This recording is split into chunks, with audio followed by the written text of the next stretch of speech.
আরজিকর কাণ্ডের রেশ কাটতে না কাটতেই এবার হাওড়া জেলা হাসপাতালে কিশোরীর শ্লীলতাহানির অভিযোগ। ঘটনাকে কেন্দ্র করে শনিবার রাতে তুমুল উত্তেজনা হাসপাতাল চত্বরে। হাওড়া জেলা হাসপাতালের সিটি স্ক্যান বিভাগে রাতে 13 বছরের এক কিশোরীর শ্লীলতাহানি ঘিরে রাতে উত্তাল হাওড়া জেলা হাসপাতাল।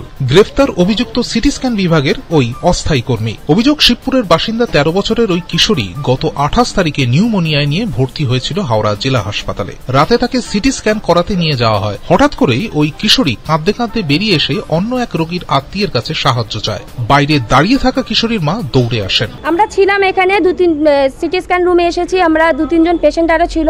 এখানে ফর্মালিটিস কমপ্লিট হচ্ছিল, তার মধ্যে সিটি স্ক্যান রুমে যে বাচ্চাটা যে পেশেন্ট ছিল সে চেঁচাচ্ছিল।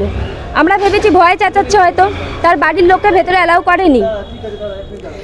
তো খানিকক্ষণ বাদে যার কমপ্লিট হলো, সে যখন বেরিয়ে এলো, বাচ্চাটা দৌড়ে ভয়ে কাঁপতে কাঁপতে এসে আমার দিদিকে জড়িয়ে ধরলো। ওর মাসি ছিল সাথে, মাসিকে নিয়ে খুব কান্না করছিল।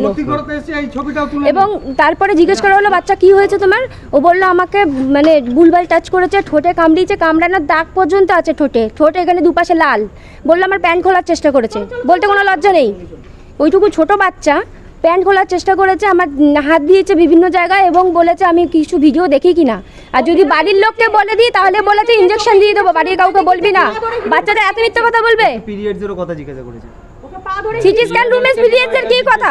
এরপরেই খবর যায় এলাকায়। কিশোরীর পরিবার ও পরিজনেরা খবর পেয়ে পৌঁছান হাসপাতালে। প্রচুর মানুষ ছুটে আসেন ওই হাসপাতালে। এরপর শুরু হয় বিক্ষোভ। অভিযুক্ত ওই হাসপাতাল কর্মীকে মারধরের চেষ্টা করেন উত্তেজিত জনতা। হাসপাতালে পৌঁছায় হাওড়া থানার পুলিশ। অভিযুক্ত ওই সিটি স্ক্যান বিভাগের অস্থায়ী কর্মীকে জনতার রোষ থেকে উদ্ধার করে পুলিশ নিয়ে যায়। পরিবারের অভিযোগের ভিত্তিতে অভিযুক্তকে গ্রেফতার করেছে পুলিশ। এই ঘটনায় হাওড়া জেলা হাসপাতাল সুপারের পদত্যাগের দাবিতে ডাক্তার নারায়ণ চট্টোপাধ্যায়কে ঘিরে শুরু হয় তুমুল বিক্ষোভ দেখান বাম যুব কর্মীরা। তাদের দাবি এই ঘটনায় সুপারকে অপসারণ করতে হবে। এর জেরে তীব্র উত্তেজনা হয় হাসপাতাল চত্বরে। দেখাশোনা করছে না, কিছু ফাইনাল হয়ে গেল যে আমরা টাকা পয়সা সবকিছু করবো, কিন্তু পেশেন্ট কেউ দেখলো না, বাচ্চা কেউ দেখলো না। বাচ্চা টয়লেটে তারপরের দিনকে এসেছি, জোর করে ঢুকেছি ঠেলে, দেখছি বাচ্চা টয়লেটে পড়ে আছে এবং পেশেন্টকে টয়লেটে নিয়ে যাওয়া হচ্ছে না। এবং মাসিদের কি জঘন্য কথাবার্তা, যে আপনি কি সুপারের ঘরের পাশে থাকেন, যান সুপারকে গিয়ে বলুন, সুপার আমরা কিচ্ছু করতে পারবে না, এরকম করে বলছে। আজকে গিয়ে দেখি 4 দিন হয়ে গেল বাচ্চাটা, আজকে গিয়ে দেখি আজকে বলছে যে জন্ডিস। পেশেন্টকে বলা হচ্ছে, পেশেন্টের বাড়ির লোককে ডাকা হচ্ছে না, অ্যালাউ করা হচ্ছে না। বাচ্চাকে 3 দিন ধরে দেখেছি, বাচ্চা সুস্থ, বাচ্চাকে আজকে দেখছি যে কি বাচ্চা জন্ডিস এরকম বলছে। পেশেন্টকে বলা হচ্ছে, পেশেন্ট তো কিছু রিপোর্টই দিতে পারছে না। কাল অবধি দেখেছি যে বলছে বাচ্চা পেশেন্টকে ছুটি দেওয়া হবে, আজকে এসে বলছে আপনারা বন্ডে সাইন করে বাচ্চাকে নিয়ে যান। একটা বেডের মধ্যে 3-4টে বাচ্চাকে রেখেছে। ওয়ার্ড বয় বলছে যে সুপারের কোনো মুরদ নেই। ওয়ার্ড বয় বলছে না, দেখুন চারটে বাচ্চা, 3টে অসুস্থ বাচ্চা, একটা অসুস্থ বাচ্চা। ন্যাচারালি তো ক্যাচ আপ করে নেবে স্যার, এগুলো বলুন। রিকোয়ারমেন্ট দিন, বেড যদি না থাকে। লোকজন বলছে আপনি অপকর্ম। ইমিডিয়েট ট্রেনার ব্যবস্থা আপনাকে ইমিডিয়েটলি এখনই পদত্যাগ করতে হবে। পেশেন্টের ব্যবস্থা এখন করুন, পেশেন্টের ব্যবস্থা করুন, আপনার পদত্যাগ লিখুন। আপনার চেম্বারে এই ধরনের ঘটনা কেন হলো? কি হয়েছে বলুন, কি হয়েছে? আপনাদের গাফিলতির অভিযোগে আপনার সরাসরি পদত্যাগ চাইছেন, কি বলবেন? যারা চাইছেন তারাই বলুন কি হয়েছিল। যা হয়েছিল আমরা থানাতে জানিয়েছি, যা ব্যবস্থা নেওয়ার, যেটা আইনানুগ ব্যবস্থা নেওয়া হবে। কি হয়েছিল আমি তো ঘটনাস্থলে ছিলাম না, আমি সঠিকভাবে বলতে পারবো না।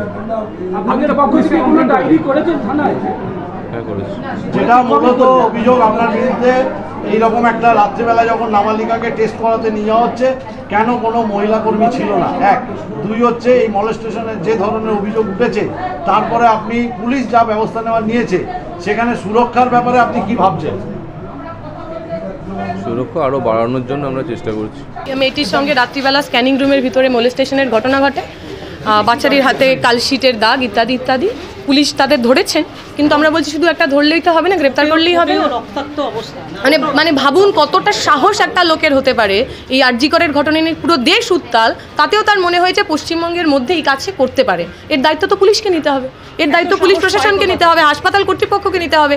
কর্তৃপক্ষ বলছে তিনি জানেনই না, এমন যে ঘটনা হয়েছে তিনি নাকি জানেনই না। তাকে বললেন যে তিনি দায়িত্ব নিচ্ছেন, এরকম কোনো ঘটনা আর হবে না, এরকম ঘটনা যদি হয় তাহলে নাকি উনি পদত্যাগ করবেন।